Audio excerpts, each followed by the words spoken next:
wabarakatuh. Waalaikumsalam warahmatullahi wabarakatuh. Alhamdulillahirabbil alamin. Allahumma shalli wa sallim wa barik ala sayyidina Muhammadin wa ala alihi wa sahbihi ajma'in.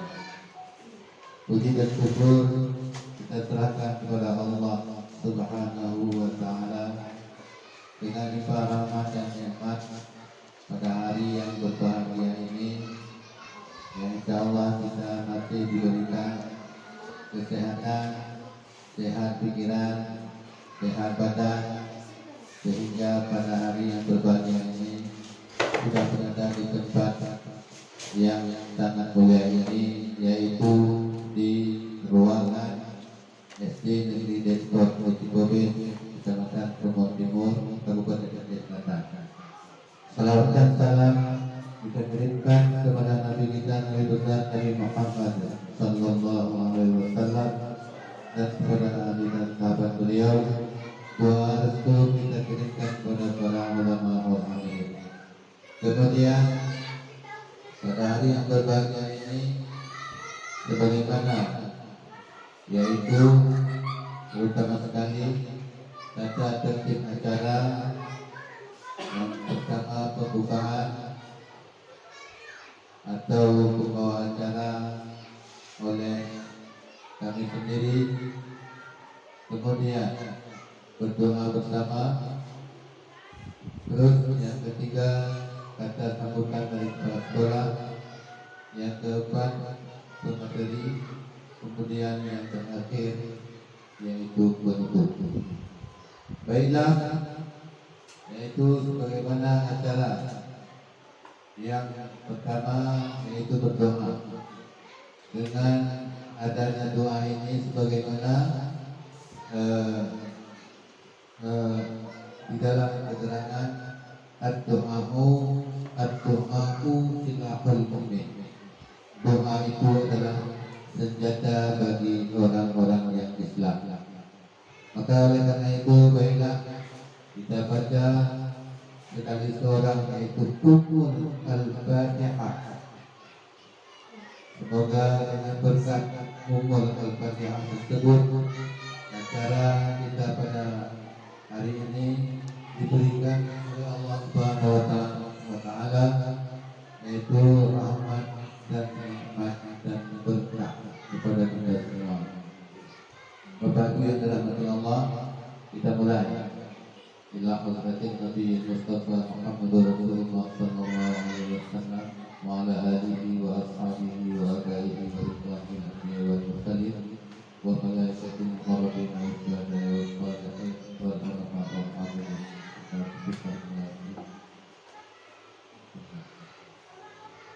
Wa ila arwahil jami'il mu'minina wal mu'minat wal muslimina wal muslimat fi dunyahum. Al-Fatihah. ورحمة الله. أعوذ بالله من الشيطان الرجيم. بسم الله الرحمن الرحيم. الحمد لله رب العالمين. الرحمن الرحيم. مالك يوم الدين. إياك نعبد وإياك نستعين. اهدنا الصراط المستقيم. صراط الذين أنعمت عليهم غير المغضوب عليهم ولا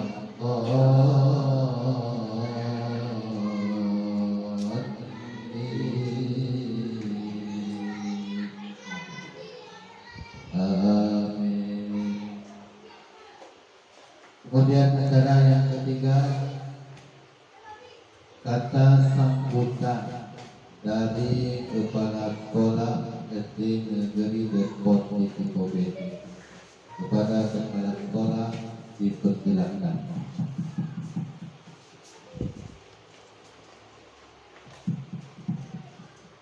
Bismillahirrahmanirrahim. Assalamualaikum warahmatullahi wabarakatuh.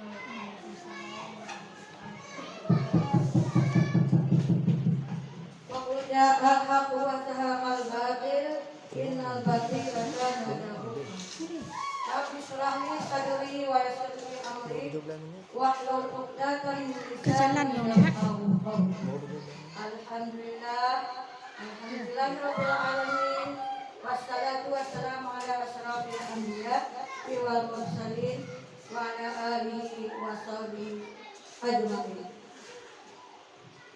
Puji serta syukur marilah sama-sama kita panjatkan kehadirat Allah yang Maha Kuasa, yang mana Allah telah memberikan bermacam-macam nikmat kepada kita sehingga kita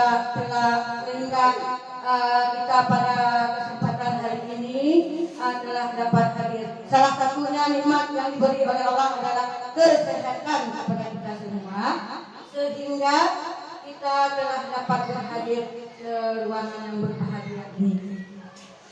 Selawat kirim salam marilah sama-sama kita kirimkan ke pangkuan para Nabi besar Muhammad sallallahu alaihi wasallam, yang mana beliau telah mengubah pola pikir manusia dari kebodohan membawa ke alam yang berilmu pengetahuan seperti yang kita rasakan saat sekarang ini.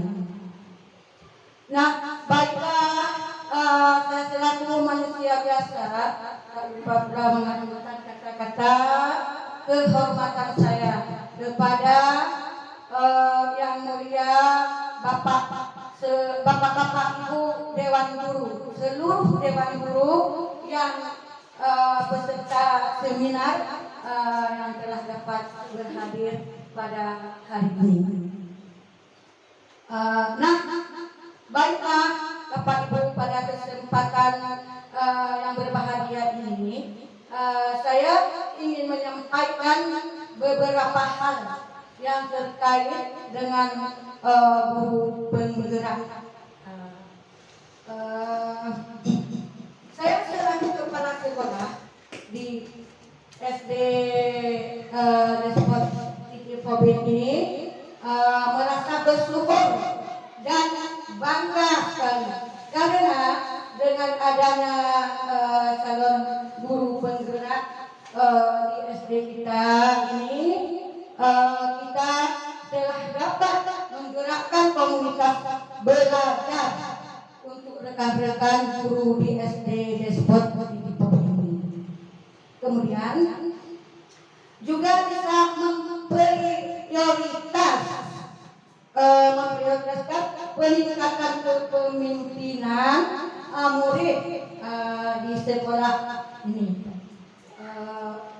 Kemudian lagi bisa membuka ruang diskusi positif dan ruang kolaborasi antara guru, di antara guru baik selaku kepentingan di dalam maupun di luar sekolah kita, demi meningkatkan kualitas pendidikan di satuan pendidikan sekolah SDN Despot Titi Pobin. Selanjutnya bisa menjadi pemimpin pembelajaran yang termotivasi dan mendorong ekosistem pendidikan terutama di sekolah kita ini yang kita cintai ini, sehingga Bapak Ibu guru semuanya di sini terwujud capaian pembelajaran yang berprofil belajar Pancasila dalam kurikulum Merdeka Belajar. Nah, dengan adanya guru CGP, guru calon guru penggerak akan mempengaruhi positif terhadap peserta didik, yaitu dengan menggali konsep-konsep pembelajaran lebih mendalam. Bapak Ibu yang saya hormati, Sehingga saya selaku atasan di sekolah ini sangat mendukung penuh terhadap kegiatan yang dilaksanakan oleh guru calon guru penggerak kita ini. Nah, oleh karena itu harapan saya kepada rekan-rekan guru yang lain untuk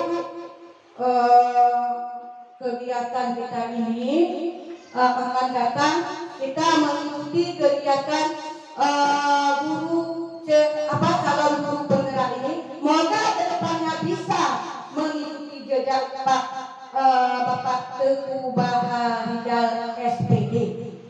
Harapan kita semua dengan adanya teman kita yang mengikuti calon guru penggerak ini jelas bahwa dampak pengaruh positif terhadap perubahan pendidikan khususnya di sekolah kita ini, dan dengan adanya perubahan yang dilakukan oleh rekan guru kita yang sudah mengikuti calon guru penggerak sehingga kualitas pendidikan di satuan pendidikan khususnya SD Depok Titik Pober bisa ditingkatkan lebih baik ke depannya.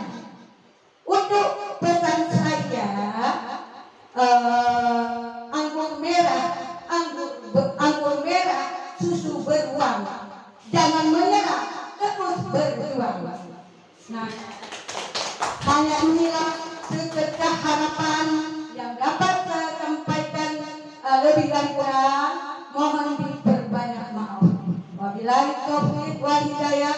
Assalamualaikum warahmatullahi wabarakatuh. Waalaikumsalam warahmatullahi wabarakatuh.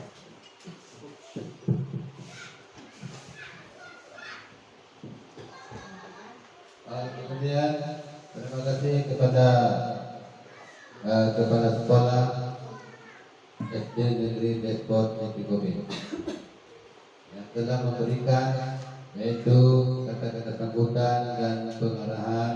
Semoga dapat mengambil hikmahnya oleh yaitu Bapak dan Ibu sekalian. Selanjutnya yaitu yang keempat, presentasi budaya positif di sekolah dan pembelajaran paradigma baru dalam menyongsong kurikulum merdeka SD Negeri Depok Titik Pober oleh Bapak Teguh Baharijal SPD GGP Angkatan 11 SDN Depok Titik Pober Kabupaten Aceh Selatan. Kepada Bapak Teguh Baharijal SPD kami persilakan. Bismillahirrahmanirrahim. Assalamualaikum warahmatullahi wabarakatuh. Puji syukur kepada Allah yang Maha Kuasa yang telah melimpahkan rahmat dan hidayahnya kepada kita sehingga kita bisa berkumpul di ruang ini dalam keadaan sehat walafiat. Salawat beriring salam pangkuan Nabi besar Muhammad sallallahu alaihi wasallam yang tak luput pula saya ucapkan kata penghormatan saya kepada pimpinan sekolah, kepala sekolah, kemudian terima kasih saya kepada MC, kepada rekan-rekan guru yang saya hormati sekalian. Di mana pada hari ini saya diberikan kesempatan untuk mempresentasikan budaya positif di sekolah. Nah, tentang budaya positif di sekolah itu memang sudah harus kita terapkan. Ini presentasi budaya positif di sekolah. Kita harus tahu apa itu budaya positif. Kira-kira menurut Bapak Ibu apa itu budaya positif? Budaya positif, apa saja budaya positif yang seharusnya terlaksana di sekolah? Apa saja yang disebut dengan budaya positif itu? Segala sesuatu yang baik yang kita laksanakan selama ini di sekolah itu disebut dengan budaya positif. Nah, apa saja budaya positif yang seharusnya terlaksana di sekolah? Yang seharusnya terlaksana di sekolah itu semua yang berbentuk kebajikan yang bisa meningkatkan kemampuan anak, itulah disebut dengan budaya positif. Nah, di sini ada yang namanya budaya positif itu disiplin positif dan nilai kebajikan universal, teori motivasi, hukuman dan penghargaan atau restitusi. Kemudian ada keyakinan, kebutuhan dasar manusia. Restitusi itu ada 5 posisi kontrol kita sebagai seorang guru, dan ada di restitusi juga segitiga restitusi. Nah, ini disiplin positif. Makna disiplin positif yang dikemukakan oleh Ki Hajar Dewantara maupun Denny Gosen, di mana kedua pakar pendidikan ini mengartikan disiplin sebagai bentuk kontrol diri, yaitu dalam mencapai suatu tujuan yang mulia, mengacu pada nilai atau prinsip mulia yang dianut seseorang. Nah, segala sesuatu kontrol pada diri seorang manusia untuk meningkatkan satu pencapaian disebut dengan makna disiplin positif menurut Denny Gosen dan Ki Hajar Dewantara. Nah, tujuan dari disiplin positif itu apa? Untuk menanamkan motivasi tentang keyakinan akan kebaikan yang ada pada diri, pada murid-murid kita, baik itu untuk menjadi mereka yang diinginkan oleh mereka atau menghargai diri sendiri dengan nilai-nilai yang mereka percaya. Di mana di poin ini tujuan kita yaitu memanusiakan manusia, di mana anak ini terlahir dengan banyak karakter. Anak-anak kita itu terlahir dengan motivasi yang bermacam-macam, dengan latar belakang yang berbeda-beda. Nah, kita di sini untuk apa? Kita hanya menuntun anak untuk menjadi lebih baik.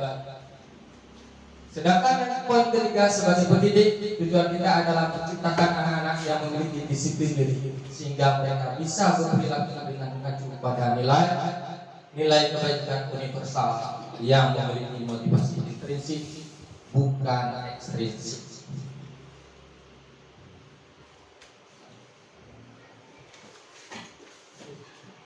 Nah, nilai-nilai kebajikan di universal ini, nilai kebajikan universal adalah nilai kebajikan yang disepakati bersama.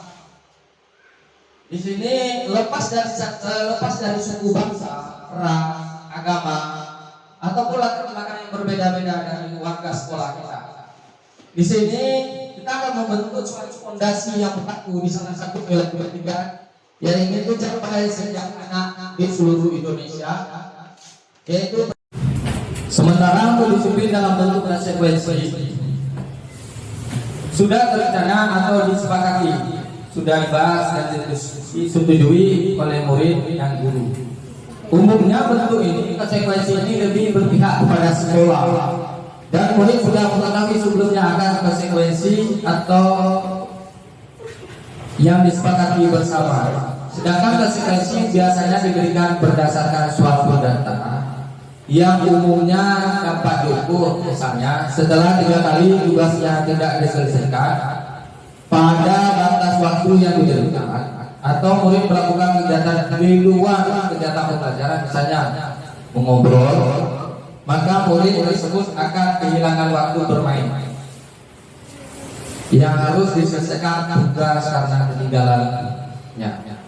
Nah, peraturan konsekuensi yang mengikuti ini sudah diketahui sebelumnya oleh sikap guru di sini senantiasa memonitori murid. Nah, hukuman dengan konsekuensi. Baik Bapak Ibu, itu hukuman dan konsekuensi. Ini ada beberapa lembaga bahan sebagai refleksi diri kita. Silakan Bapak Ibu mengisi. Menurut Bapak Ibu dari pertanyaan ini, dari pencerahan yang saya kasih tadi, di mana letaknya itu?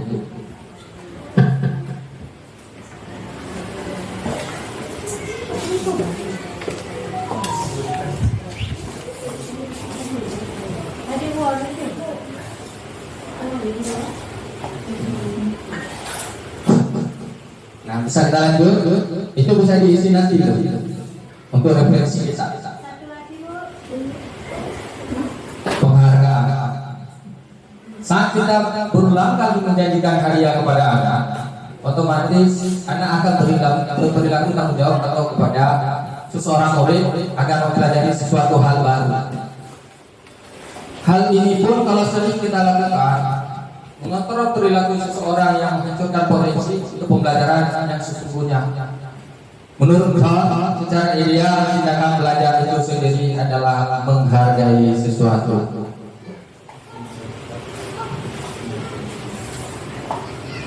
Nah, efek penghargaan, pengaruh jangka pendek dan jangka panjang. Penghargaan tidak efektif. Penghargaan efektif jika kita menginginkan seseorang melakukan sesuatu yang kita inginkan dalam jangka waktu pendek. Sedangkan jika kita ingin menggunakan penghargaan lagi dan lagi, maka orang tersebut akan tergantung pada penghargaan. Dan jika kita mendapatkan penghargaan untuk melakukan senantiasa sesuatu yang baik, maka selain itu kita senantiasa berharap mendapatkan penghargaan tersebut. Nah, hal yang tidak efektif di sini, suatu penghargaan adalah suatu benda atau peristiwa yang diinginkan, yang membuat syarat hanya jika Anda melakukan hal ini, maka akan mendapat penghargaan yang diinginkan. Kemudian jika saya mengharapkan sesuatu penghargaan dan tidak mendapatkannya, maka saya akan kecewa dan berkecil hati. Itu efek menimbulkan ketidak efektif atau ketidaknyamanan bagi seseorang. Kemudian jika kita memberikan sesuatu atau penghargaan untuk melakukan sesuatu, maka kita harus terus-menerus memberikan penghargaan itu. Dan orang yang berusaha berhenti merokok atau orang yang berusaha diet, menguruskan badan, bila diberikan penghargaan hampir pasti tidak berhasil. Karena kenapa? Efek penghargaan ini besar pengaruhnya. Ketika si pemberi penghargaan itu tidak memberikan penghargaan kembali kepada yang diberikannya, atau penghargaannya lebih kecil, rewardnya kecil, maka si yang buat tadi tidak akan mau melakukannya lagi. Nah, penghargaan juga merusak hubungan. Bagaimana merusak hubungan? Ketika seseorang memberikan penghargaan atau di depan orang banyak, maka orang lain akan merasa iri, dan sebagian dari mereka akan tidak menyukai orang yang memberikan penghargaan tersebut, menimbulkan ketidaknyamanan bagi orang lain, menimbulkan hubungan sosial. Jika seseorang guru sering memberikan penghargaan kepada murid-muridnya, besar kemungkinan murid-muridnya termotivasi hanya menyenangkan gurunya saja. Mereka tidak bersikap jujur kepada guru, cenderung seperti itu. Kemudian penghargaan tercipta persaingan. Ketika kita memberikan penghargaan, terciptanya persaingan di kelas. Persaingannya terjadi seperti apa? Di kelas itu persaingannya menciptakan kecemasan. Bagi siswa-siswa yang lain memang kemampuannya mungkin di bawah dari kawan-kawannya tadi. Mereka yang percaya bahwa mereka tidak memiliki kesempatan untuk mendapatkan penghargaan akan berhenti mencoba. Mereka tidak akan mau mencoba. Disinilah yang merusak hubungan antara siswa dengan siswa di kelas. Nah, penghargaan mengurangi ketepatan. Pernah dalam riset pertama dalam sebuah percobaan, sekelompok anak laki-laki berusia sekitar 9 tahun diminta untuk melihat gambar-gambar wajah yang ditempelkan di layar, dan mereka harus memberitahukan jika wajah-wajah tersebut sama atau berbeda. Gambar-gambar tersebut hampir sama. Beberapa dari mereka diberi penghargaan dalam bentuk uang. Pada saat mereka memberi jawaban, sementara sebagian yang lain tidak. Hasilnya, anak laki-laki yang dibayar membuat lebih banyak kesalahan. Itu sudah dilakukan riset. Kemudian riset kedua, bagaimana riset kedua itu? Anak-anak diminta mengingat kata-kata tertentu. Kemudian mereka diminta mengambil kartu yang berisi kata-kata yang diingat tersebut. Setiap kali muncul, beberapa anak diberikan permen sejak mereka memberikan jawaban yang benar. Dan sebagian yang lain hanya diberitahu saja bila jawaban mereka benar. hasilnya anak-anak yang mendapat permen jawabannya banyak, yang tidak dapat dibandingkan. Anak-anak yang hanya diberitahu jawabannya benar. Nah, di sini penghargaan menurunkan kualitas. Mengapa menurunkan kualitas? Pengamatan dilakukan pada sekelompok mahasiswa yang sedang bekerja praktik di sebuah surat kabar universitas. Saat itu mereka sedang belajar menulis sebuah artikel tentang sebuah judul berita utama. Seiring waktu, mahasiswa-mahasiswi tersebut semakin mampu bekerja dengan cepat. Kemudian ada mahasiswa atau mahasiswi yang dibayar untuk sidak judul berita utama yang mereka mampu hasilkan. Di sini setelah beberapa lama, mahasiswi yang dibayar ini hasil karyanya benar-benar berkembang. Kenapa? Mereka yang tidak menerima bayaran terus berupaya mengasah diri menjadi lebih baik. Yang menerima uang tadi bagaimana? Mereka merasa mengejar sesuatu itu, menyelesaikan artikelnya hanya untuk dibayar. Sedangkan yang tidak dibayar tadi mereka berkias. Terus mereka ingin menampilkan artikelnya, artikel terbaik. Kemudian penghargaan mematikan kreativitas. Nah, disinilah penghargaannya ini mematikan kreativitas dari mahasiswa-mahasiswi tadi. Sehingga mahasiswi tadi itu tidak lagi berkreatif, mereka hanya mengejar target. Selesaikan, ya selesailah, kita akan dibayar. Kalau tidak, kita tidak akan dibayar. Nah, kreativitas mereka bagaimana? Itu akan mati, tidak berjalan lagi. Sama juga dengan siswa. Ketika kita mengiming-imingkan kepada siswa seperti itu, maka siswa itu akan seperti ini.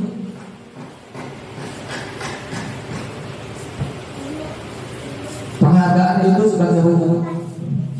Nah, penghargaan hukum. Mereka yang tidak mendapatkan penghargaan, misalnya dalam sistem ranking, mereka yang mendapat ranking kedua akan merasa paling berhukum. Memberikan penghargaan dan hukuman adalah hal yang sama, karena keduanya mencoba mengendalikan perilaku seseorang. Karena orang yang dasarnya tidak suka dikendalikan dalam jangka waktu yang lama, penghargaan akan terlihat sebagai hukuman. Jika suatu penghargaan diharapkan, namun Anda tidak mendapatkannya, Anda akan merasa dihukum. Motivasi dari dalam intrinsik. Nah, motivasi dalam diri intrinsik ini saat seseorang anak belajar untuk pertama kali menggabungkan huruf-huruf dan kata-kata, serta menyadari bahwa dia dapat membaca timbul bijak di matanya dan sebelah senyuman di wajahnya. Anak tersebut begitu gembira bahwa ia telah mempelajari dan menguasai suatu keterampilan baru. Kesadaran akan kemampuannya bahwa dia sudah dapat membaca sesungguhnya adalah sudah merupakan sebuah penghargaan. Itu muncul pada diri si anak. Jika kita memberikan penghargaan kepada seorang anak pada saat dia sedang merasa bangga dengan pencapaiannya sendiri, maka kita akan mengambil kegembiraan yang saat itu sudah dirasakan secara alami. Nah, ini keyakinan kelas. Setelah kita pelajari tadi, kita masuk di keyakinan kelas. Keyakinan kelas adalah nilai-nilai kebajikan universal yang disepakati secara tersirat dan tersurat, lepas dari latar belakang suku, negara, bahasa maupun agama.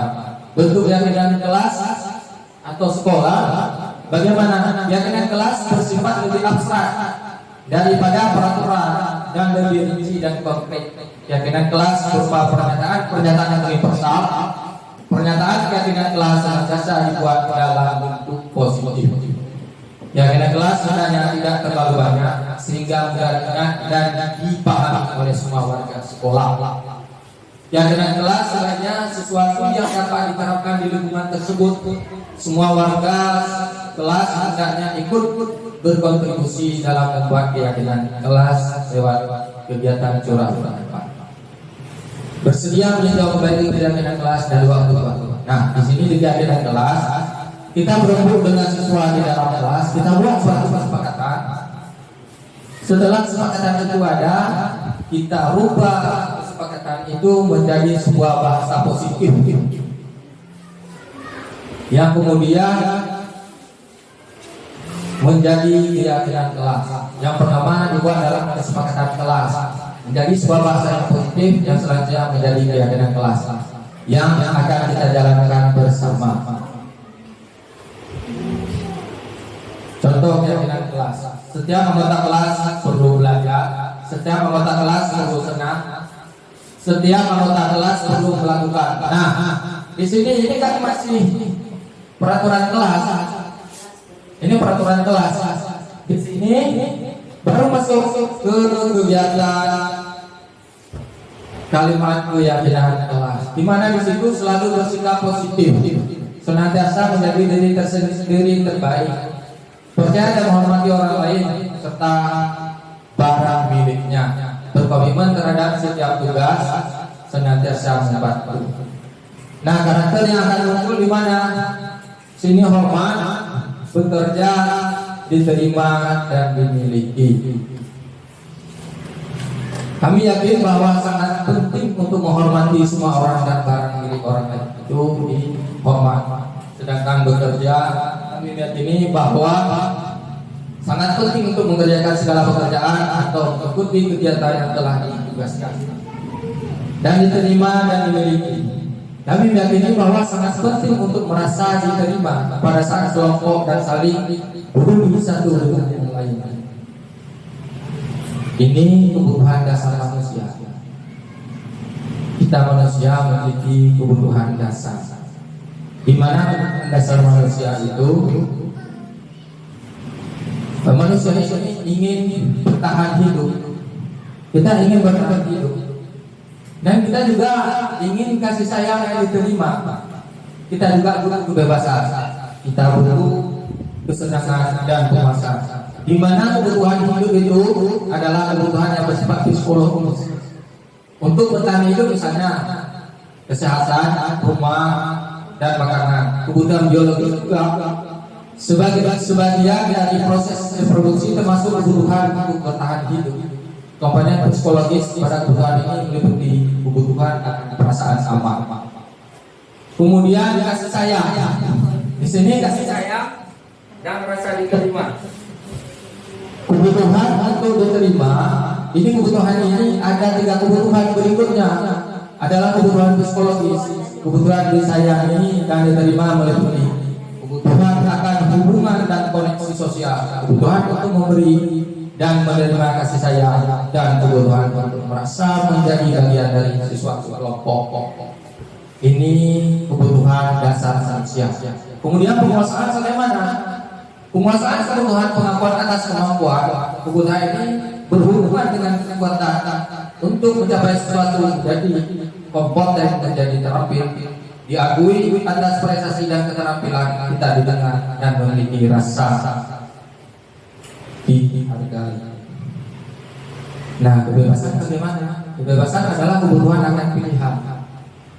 Kebutuhan ini adalah kebutuhannya kemandirian, otonomi, memiliki pilihan dan kemampuan mengendalikan arah hidup seseorang. Nah, kesenangan adalah kebutuhan akan kesenangan untuk mencari kesenangan, bermain, tertawa. Bayangkan hidup tanpa kenikmatan apapun, betapa menyenangkan. Nah, dari 5 kebutuhan hidup manusia ini, manusia akan berusaha untuk memenuhi 5 kebutuhan tersebut, baik secara positif maupun negatif. Kadang-kadang ada sikap siswa itu yang merubah dirinya. Kadang-kadang siswa ada yang mengganggu temannya, ada yang mengganggu kawannya, ada yang mengambil barang kawannya. Tanyakan kepada siswa, apa maunya siswa? Jangan ini, kenapa? Siswa tersebut juga memiliki 5 kebutuhan ini. Yang belum terpenuhi dari sana apa? Apakah kasih sayang atau penguasaan? Kadang-kadang ada siswa tersebut mengambil makanan anak, mengambil makanan kawannya. Coba tanyakan kepada siswa, melakukannya itu apa? Untuk kesenangan dia, untuk dia supaya disegar sama kawannya, atau memang dia belum makan dari rumah? Untuk memenuhi kebutuhan 5 pokok dasar manusia, manusia akan melakukan baik dalam bentuk negatif ataupun positif. Ini kebutuhan dasar manusia. Perilaku manusia akan berubah ketika kebutuhan ini tidak terpenuhi. Itu bukan pada siswa. Kita juga orang dewasa juga membutuhkan 5 kebutuhan dasar. Nah, ini posisi kontrol. Kita harus mengetahui kita di posisi mana? Pembuat rasa bersalah, teman, atau pemantau, atau manajer. Ini ada videonya, nanti setelah kalau mau nonton ke YouTube ada linknya, atau nanti setelah kegiatan kita share linknya. Nah, hukuman kita kalau untuk sebagai penghukum di kelas atau di sekolah, nah suara kita itu tinggi, bahasa tubuh, mata kita melotot, dan jari-jari menunjuk pada saat kita menghabiskan. Itu kita sebagai penghukum. Hasilnya seperti apa? Hasilnya kemungkinan murid akan marah dengan kita, murid akan merasa dendam dengan kita. Pada saat si murid tidak merasa nyaman dengan keadaan kita menunjuk murid, kita memarahi murid, agar diri sana itu terus hancur, perasaannya hancur, dia akan melampiaskan. Kenapa melampiaskan? Kebutuhan dasar manusia yang 5 tadi tidak terpenuhi. Kasih sayang, rasa diterima dia tidak terpenuhi. Hasilnya apa? Ya coret tinggi, dia buat kali, dia buat kerja. Kenapa? Kebutuhan akan diri anak tersebut berpenuhi.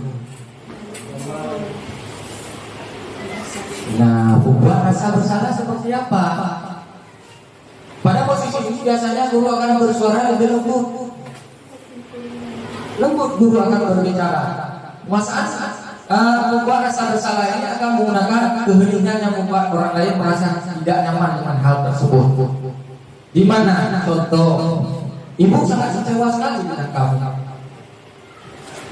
Berapa kali bapak harus memberitahu kamu? Atau ibu berapa kali ibu harus memberitahu kamu ya? Gimana coba kalau orang tua kamu tahu kamu berbuat begini? Nah, di posisi ini murid akan memiliki penilaian diri yang buruk tentang dirinya, dan mereka murid akan merasa tidak ada hargai atau menginginkan orang lain. Atau ada juga bahasanya yang kita keluarkan seperti ini. Bagaimana loh anak? Kamu buat kesalahan, ibu jadi malu gara-gara kamu. Pada saat posisi seperti ini, kita memposisikan anak sebagai orang yang bersalah. Hancurlah perasaan anak, dan anak akan merasa dirinya tidak berharga. Di sini posisi kita sebagai apa? Sebagai pembuat rasa bersalah. Suara kita lembut, cuma menghancurkan perasaan. Nah, pembuat rasa bersalah ini ada suaranya memelas atau halus, sedih, bahasa tubuh merapat pada anak lesu. Contoh, Adi, kamu ini bagaimana ya? Kamu sudah berjanji dengan ibu tidak akan terlambat lagi. Kamu kenapa ya? Senang sekali mengecewakan ibu. Ibu benar-benar kecewa sekali. Bagaimana perasaan murid bila diatur dengan cara ini? Bahasanya lembut, bahasanya santai, namun menusuk hati.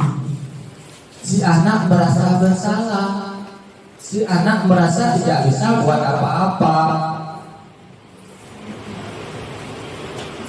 sehingga rasa bersalah kepada anak tinggi. Hasilnya apa? Murid akan merasa bersalah telah mengecewakan ibu atau bapak ibunya. Murid akan merasa menjadi orang yang gagal dan tidak bisa membahagiakan orang lain. Nah, yang negatif ini akan terus berlanjut kalau kita terus melakukan itu kepada si anak. Posisi kita sebagai teman. Di sini guru pada posisi ini tidak akan menyakiti murid, namun akan tetap berupaya mengontrol murid melalui persuasi. Di mana posisi teman pada guru bisa negatif atau positif. Positif di sini berupa hubungan baik yang terjadi antara guru dengan murid. Sedangkan guru di posisi teman menggunakan hubungan baik dan hubungan untuk mempengaruhi seseorang, mereka akan berkata, ayo bantulah demi bapak, atau ayo bantulah demi ibu ya, Ayo ingat kita bantuan Bapak selama ini. Iya, ya sudah, kali ini tidak apa-apa, nanti Ibu bantu bereskan. Ketika saya tidak menyelesaikan sesuatu, kita akan mengatakan, ya sudahlah, kali ini tidak apa-apa. Nanti Ibu atau Bapak bantu. Ya, hal negatif dari posisi teman adalah pada suatu saat guru tersebut tidak membantu atau tidak akan membantu murid, akan kecewa dan berkata, saya pikir Bapak Ibu teman saya.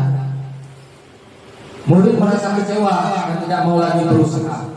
Hal ini yang menjadi timbul adalah murid hanya akan bertindak untuk guru tertentu.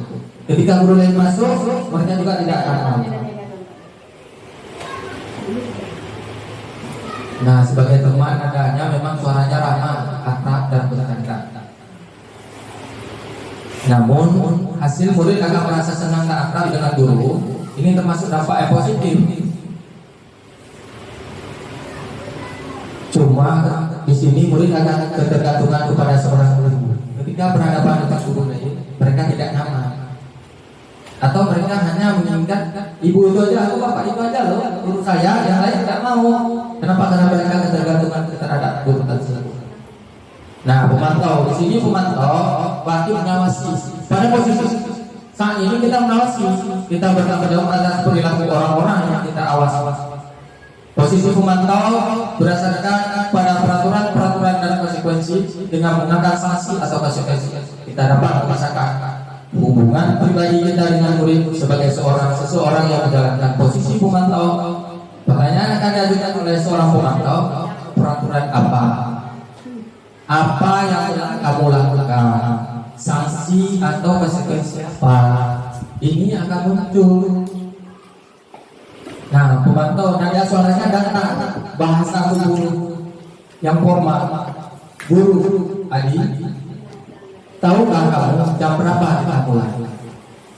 Adi, tahu Pak, kamu terlambat 15 menit. Apakah kamu sudah mengerti konsekuensi yang harus dilakukan bila terlambat? Jadi menjawab, paham Pak, saya harus tinggal kelas pada jam istirahat nanti dan mengerjakan tugas ketinggalan saya. Guru, ya benar. Nanti pada saat jam istirahat kamu harus tinggal di kelas untuk menyelesaikan tugas yang tertinggal. Saya tunggu bagaimana perasaan murid pada saat itu. Hasilnya apa? Murid memahami konsekuensi yang harus dijalankan karena telah melanggar salah satu peraturan sekolah. Guru tidak menunjukkan suatu emosi yang berlebihan dengan menjadi harus tinggal ke kelas dia pada saat jam istirahat. Guru tetap harus memantau murid pada saat mengerjakan tugas di jam istirahat tersebut. Nah, posisi kita sebagai guru yang diharapkan adalah sebagai manajer ini yang diharapkan di sekolah. Di mana posisi selanjutnya ini adalah posisi di mana guru berbuat sesuatu bersama dengan murid. Ia mempersilahkan murid bertanggung jawab perilakunya, mendukung murid agar dapat menemukan solusi atas permasalahannya sendiri. Kemudian seseorang manajer telah memiliki keterampilan di posisi teman maupun pemantau, dan dengan demikian bisa jadi di waktu-waktu tertentu kembali kepada kedua posisi tersebut bila diperlukan. Namun bila kita menginginkan murid-murid kita menjadi manusia yang merdeka, mandiri, bertanggung jawab, maka kita perlu mengacu pada restitusi yang dapat menjadikan murid kita seseorang manajer bagi dirinya sendiri. Di sini pendekatan bukan pada kemampuan konsekuensi, namun dapat berkolaborasi dengan murid bagaimana memperbaiki kesalahan yang ada. Seorang manajer akan berkata, apa yang kita yakini, apakah kamu yakin? Apa kamu meyakininya?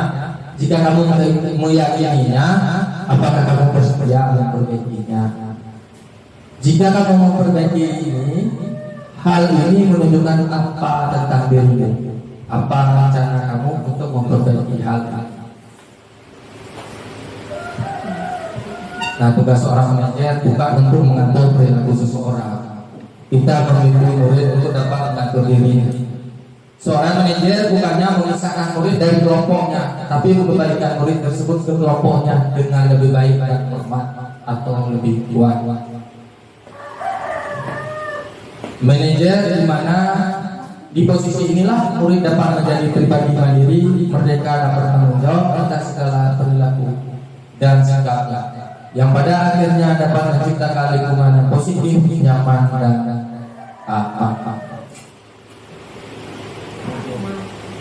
Nah, ini percakapan manajer. Adi, apakah kamu mengetahui jam berapa sekolah dimulai? Tahu apa? Jam 7. Guru? Ya. Jadi kamu kenapa? Kata gurunya. Kira-kira bagaimana kamu akan memperbaiki masalah ini? Adi kemudian menjawab, saya bisa menanyakan teman teman saya apa? Untuk mengerjakan tugas ketika guru, baik, itu bisa dilakukan. Apakah besok akan ada masalah untuk kamu agar bisa hadir tepat waktu ke sekolah? Tidak, Pak, saya bisa hadir tepat waktu. Kemudian gurunya bertanya, baik, saya hargai usaha untuk memperbaiki diri. Bagaimana perasaan murid diperlakukan demikian? Di sini kita menghargai murid. Kita memberikan kepada murid untuk membuat suatu kesepakatan dengan dirinya. Apa dan bagaimana yang akan dilakukan untuk memperbaiki kesalahan yang dilakukan. Nah, di sini ini segala suci. Kamu punya alasan mengapa melakukan itu? Adakah cara yang lebih efektif untuk mendapatkan apa yang kamu lakukan? Ini validasi tindakan yang salah. Kemudian menanyakan keyakinan. Kita memvalidasi kegiatan yang salah, kita memvalidasi apa kesalahan yang dia buat. Maka pertanyaan kamu tentu punya alasan mengapa melakukan hal tersebut. Bisa juga kita tanyakan, adakah cara yang lebih baik atau efektif untuk mendapatkan apa yang kamu butuhkan? Boleh. Kemudian pada saat menanyakan keyakinan kelas apa yang telah kita sepakati. Kemudian tanya kepada siswa, kamu ingin menjadi orang seperti apa? Kemudian menstabilkan identitas. Setiap orang pasti pernah melakukan kesalahan. Kamu bukan satu-satunya yang pernah melakukan. Tidak, ini anak. Nah, di sini adalah langkah restitusi. Langkah pertama menstabilkan identitas. Kita semua akan melakukan hal terbaik yang bisa kita lakukan. Sedangkan divalidasi tindakan salah, semua perilaku memiliki alasan. Alasannya apa? Kebutuhannya lingkungan kita tadi menjadi kebutuhan si anak. Menanyakan keyakinan, kita semua memiliki motivasi tertentu. Nah, menstabilkan identitas, di mana di bagian dasar ini segitiga restitusi. Kalau kita mengkritik dia atau si anak, maka kita akan tetap membuatnya dalam posisi gagal. Kalau kita ingin dia menjadi reflektif, maka kita harus meyakini si anak dengan cara mengatakan kalimat-kalimat ini. Berbuat salah itu tidak apa-apa. Tidak ada manusia yang sempurna. Saya juga pernah melakukan kesalahan seperti itu. Atau ibu juga pernah melakukan hal yang salah seperti itu. Namun ibu baiknya loh. Bisa kita katakan seperti itu.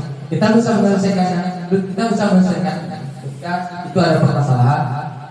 Baik, bapak ibu tidak tertarik mencari siapa yang salah. Itu juga bisa katakan kepada sana.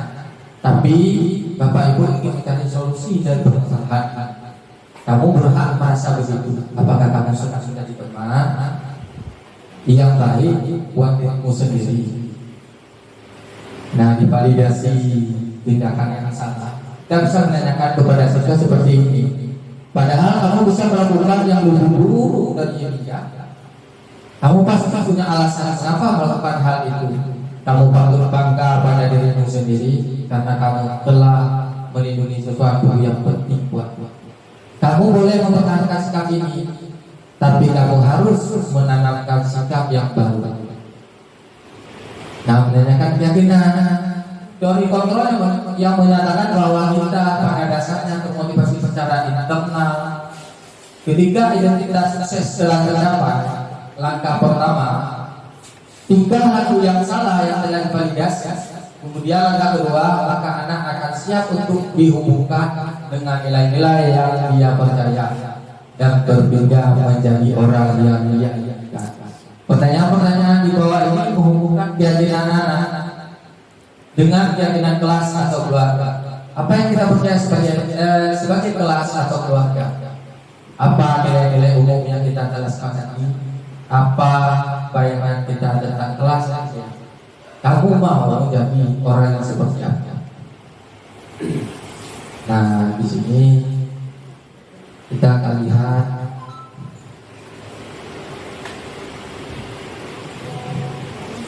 ini segitiga restitusi.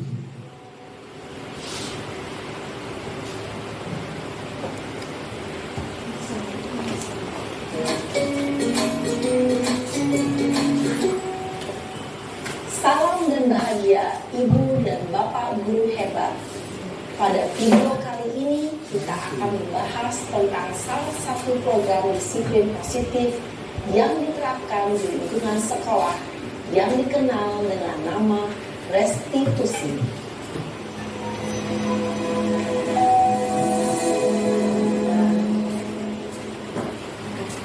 Restitusi dikembangkan oleh pakar pendidikan Diane Lawson berlandaskan pada teori kontrol Dr. Ludwig Reiser. Segitiga restitusi adalah suatu proses dialog yang dijalankan oleh guru atau orang tua agar dapat menghasilkan murid yang mandiri dan bertanggung jawab. Pada saat guru di posisi manajer, aspek yang dikembangkan pada murid adalah motivasi intrinsik, sehingga penanaman nilai-nilai kebajikan dapat tumbuh dan berkembang menjadi suatu kebiasaan positif yang akhirnya membentuk karakter murid. Proses dialog ini terdiri dari 3 langkah yang digambarkan pada ketiga sisi pada segitiga restitusi. Sisi pertama adalah menstabilkan identitas. Sisi yang kedua adalah validasi tindakan yang salah. Dan sisi yang ketiga adalah menanyakan keyakinan. Ibu dan Bapak guru, berikut ini akan ditunjukkan bagaimana seorang guru berada dalam posisi manajer menggunakan penerapan segitiga restitusi.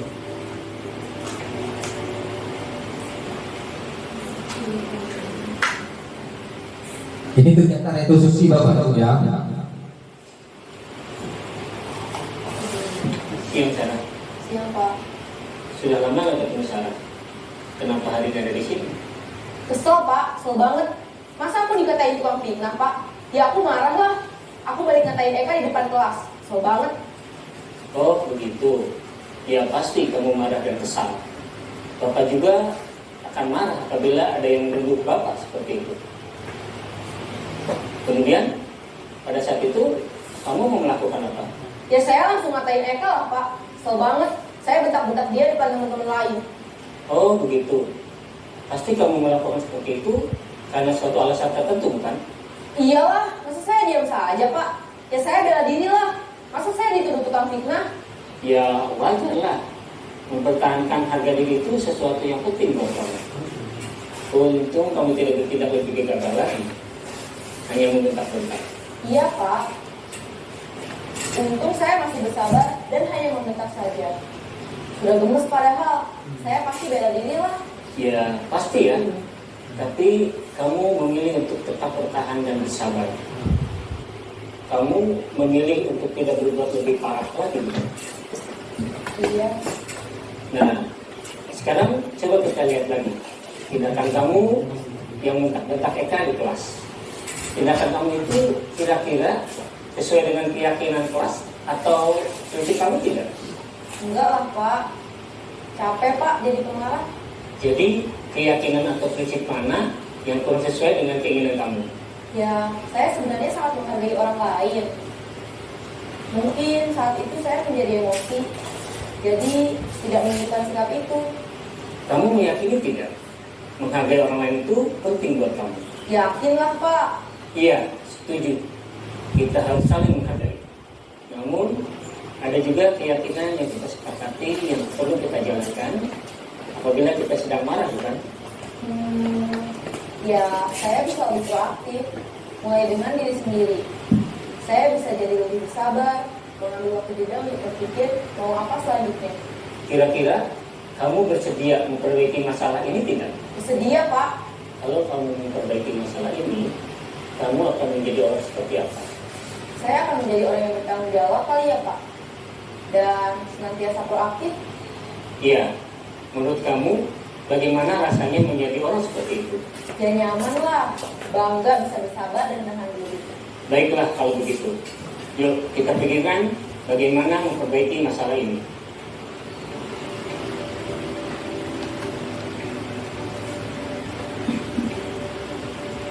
Ibu dan Bapak guru hebat.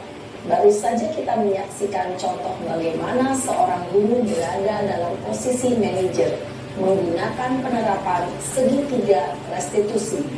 Mari kita bahas satu persatu.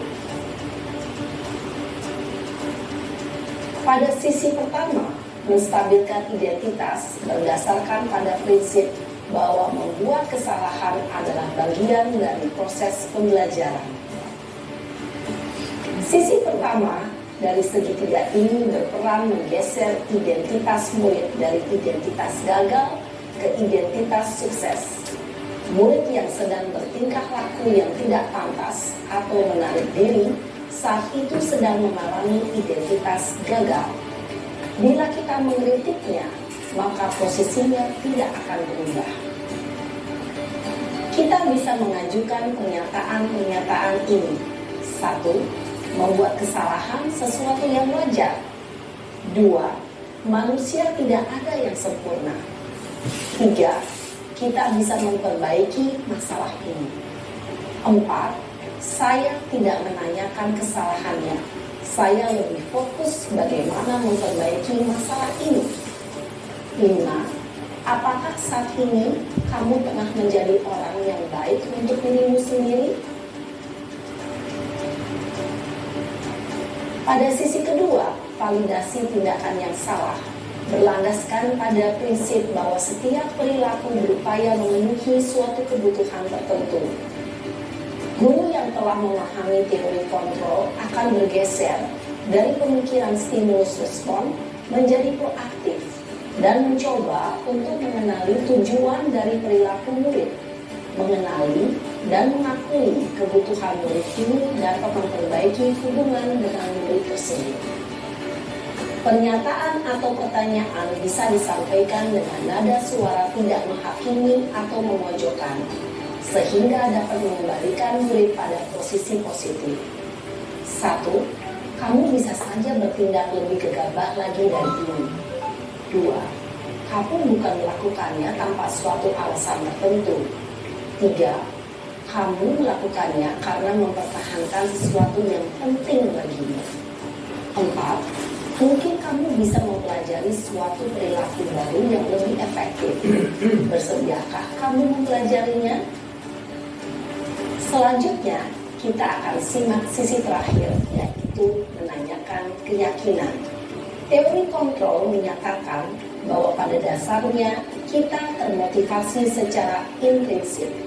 Pada saat perilaku yang salah telah divalidasi dan identitas sukses telah stabil, maka murid telah siap mengaitkan keyakinan-keyakinannya dengan tindakannya yang salah dan pemikirannya telah digeser ini menjadi orang yang dituju.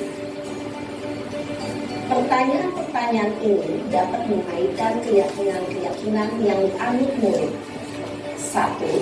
Sebagai keluarga atau kelas, apa yang kita yakini? 2. Nilai-nilai apa yang telah kita sepakati? 3. Seperti apa gambaran sebuah kelas yang ideal bagi kamu? 4. Kamu ingin menjadi orang seperti apa?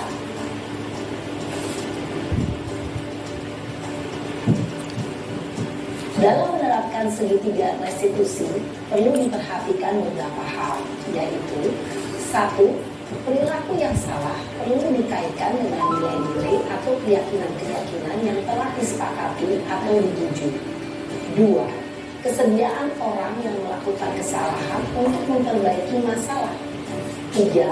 pemecahan masalah sebisa mungkin relevan atau memiliki hubungan dengan masalah yang ada. 4. Usaha.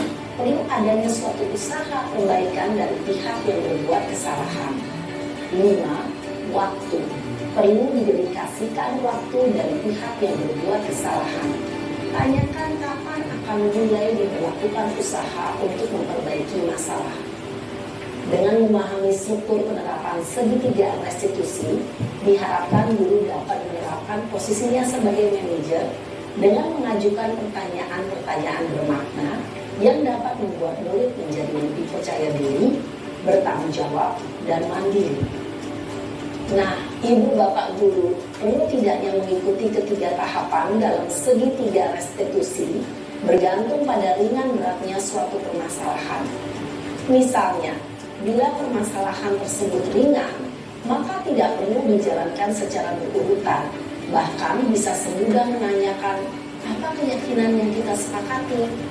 Dengan menjalankan segitiga restitusi, dengan mengajukan pertanyaan-pertanyaan bermakna, diharapkan murid menjadi lebih kuat secara pribadi, dapat membuka wawasan murid agar dapat menyelesaikan permasalahannya sendiri, semakin percaya diri, mandiri, dan merdeka. Salam dan bahagia, Ibu Bapak Guru hebat.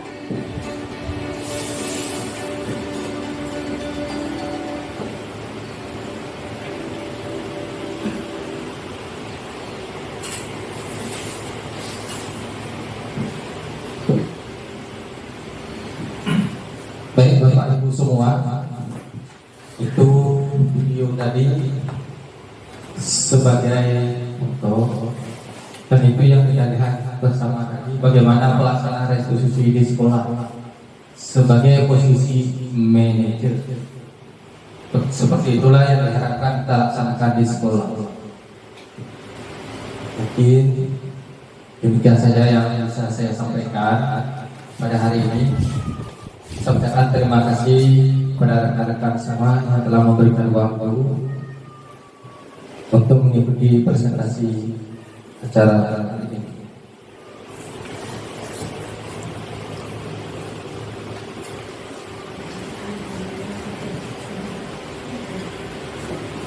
Baik, saya kembalikan kepada moderator. Terima kasih. Assalamualaikum warahmatullahi wabarakatuh.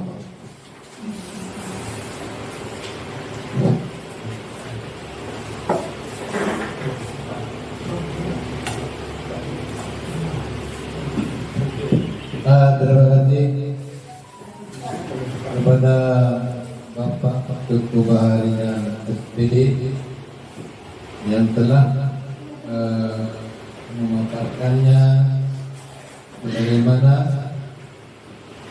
presentasi budaya positif di sekolah dan juga serta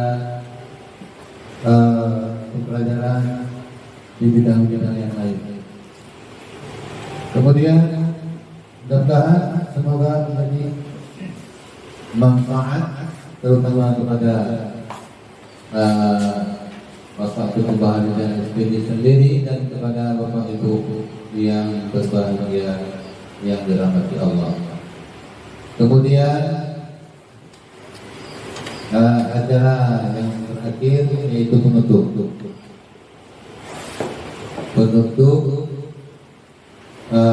Kami serahkan kepada kepala sekolah SD Negeri Depok Jombang. Kemudian kami sebagai pembawa acara mohon maaf atas segala kekurangan dan kami akhiri wabillahi taufiq wal hidayah. Wassalamualaikum warahmatullahi wabarakatuh.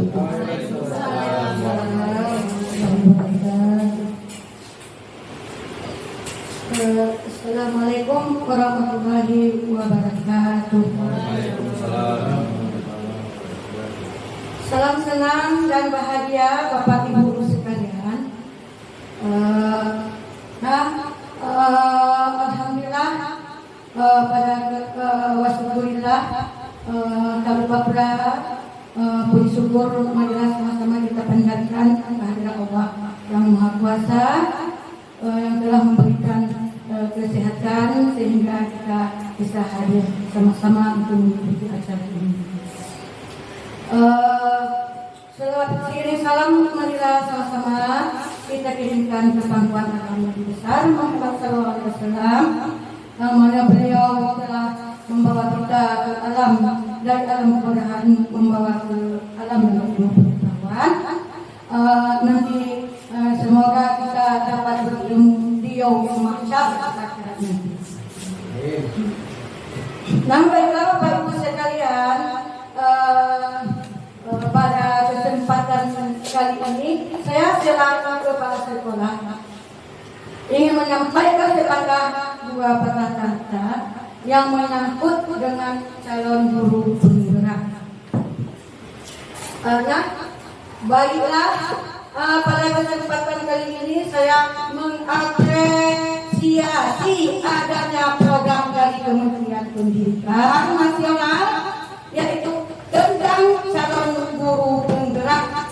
Kebetulan di SD kita Sport Titik Community ini ada 10 guru yang ikut yang sudah lolos seleksi, yaitu kita yang bernama Bapak Teguh Harinal SPD yang lolos mengikuti seleksi sebagai calon guru penggerak. Dan terkait dengan hal-hal itu saya selaku kepala sekolah SDN Sport Titik Provinsi ini merasa sungguh bahagia dan senang sekali karena guru kita tersebut sudah lolos dari program seleksi calon guru penggerak, di mana sekolah kita termasuk ada yang lolos seleksi tersebut, maka kita harus berbangga hati. Nah, ada beberapa hal yang saya sangat apresiasi, yaitu selama masa 6 bulan calon guru penggerak mengikuti lomba karya, mengikuti diklat dan lain-lain sebagainya. Nah, harapan kami adalah dengan adanya guru calon penggerak kita khususnya di sekolah kami, kita ini yang sebentar lagi akan lulus sebagai guru penggerak. Kami mengharapkan 3 hal kepada Bapak kita. Yang pertama adalah satu, untuk mengefek atau berpengaruh, berdampak positif pada peserta didik, karena program calon guru penggerak adalah mengutamakan tentang pembelajaran merdeka belajar ataupun kurikulum merdeka yang disebut KUMER dalam mewujudkan profil pelajar Pancasila. Nah, kalau diterapkan dalam pembelajaran dan efeknya kepada siswa adalah tentang keberanian siswa untuk mandiri belajar, kemudian kepedulian terhadap siswa, kemudian lagi dispensasi macam-macam strategi pembelajaran dan lain-lain sebagainya, sehingga diharapkan dengan adanya guru penggerak di SD kita akan berpengaruh positif terhadap peserta didik kita, yaitu dengan menggali konsep-konsep pembelajaran terhadap dewan. 2. Adanya efek atau motivasi atau mendorong teman sejawat dengan adanya calon guru penggerak. Mudah-mudahan guru semuanya akan mengikuti jejak-jejak Bapak Teguh Harinal SPD, yaitu dengan pemberian pembelajaran yang